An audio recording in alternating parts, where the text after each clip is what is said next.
Vitagram, Nature's Broom. Oh, we're going to be having breakfast all day long. It's good for you. It's roughage. I'd like to vary with a little smoothage, like a steak.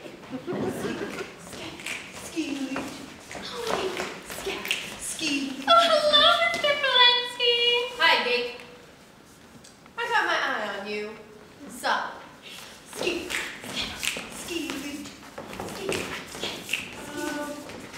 Who was that? Oh, that's Speedy Valenti. He runs that dance nightclub, the Village Vortex. He's a very interesting boy. He had a cow and studied dairy farming at Rutgers, and then got into the nightclub business. Naturally. I auditioned for him this morning. You did? How'd he like it? He said I should get myself a reputation, and then he'd give me a trial. Oh, Goyle! Can we see you a minute? Sure, Mrs. Loomis. What is it? Well, this is awfully embarrassing. I don't know how to tell you. It's like this. Helen got a wire that her old lady's coming on, which kind of straight arms me into the alley. Haven't she room? You see, Helen's mother doesn't know about me. You mean she doesn't know that you're married? Well, you might go a little deeper than that. She doesn't even know we're engaged. So, while Mother's in town, we thought you wouldn't mind putting the ref up in your kitchen. What? You mean sleep in our kitchen? You'd feel a lot safer with the ref around, and he's awful handy. He can clean up and he irons swell. But no washing. That's woman's work.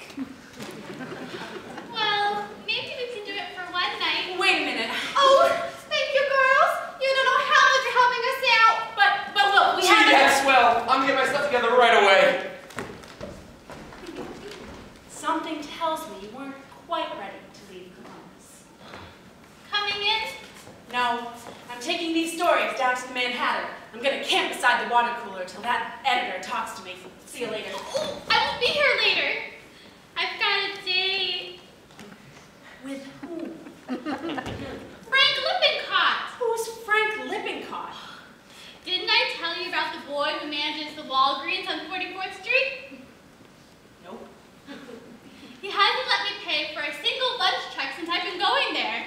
Today, I had a pimento sandwich, a tomato surprise, and a giant double malt with marble cake. That's right, dear. Keep up your strength. You're eating for two now. I want you to meet him. That way, when you're in the neighborhood, you can have your lunches there too. Gee, since I've been in New York, I only met one man, and all he said was, "Why the hell don't you look where you're going?" Maybe it's just as well. Every time I meet one, I gum it up. I'm the world's leading expert on discouraging men. I ought to write a book about it. Girls, are you constantly bothered by the cloying attentions of the male sex? Well, here's the solution for you. Get Ruth Sherwood's new bestseller, 100 Easy Ways to Lose a Man. Now, first way to lose a man. You've met a charming fellow and you're out for a spin. The motor fails and he just wears a helpless grin. Don't bat your eyes and say, "Oh, what a romantic spot we are in."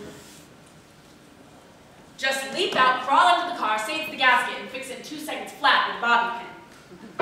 That's a good way to lose a man. He takes you to a baseball game, you sit knee to knee. He says the next man up at bat will bunt, you'll see. Don't say, "Oh, what's a bunt? This game's too hard for little me."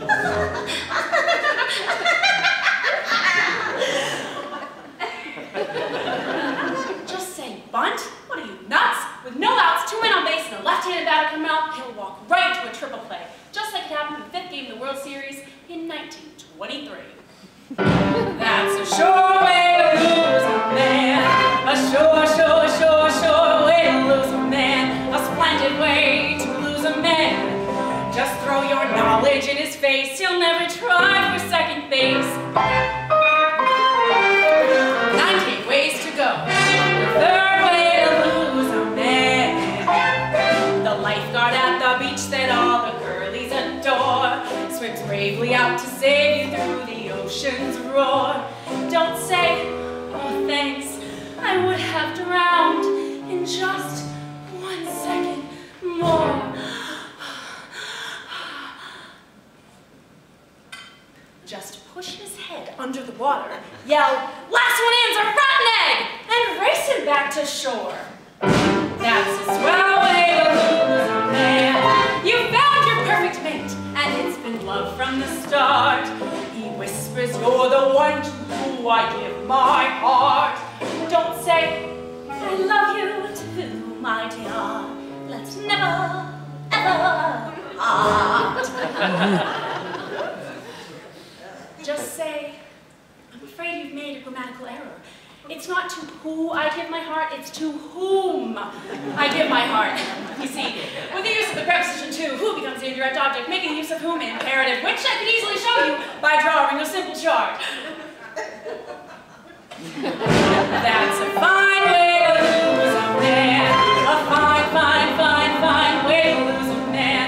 A dandy way to lose a man.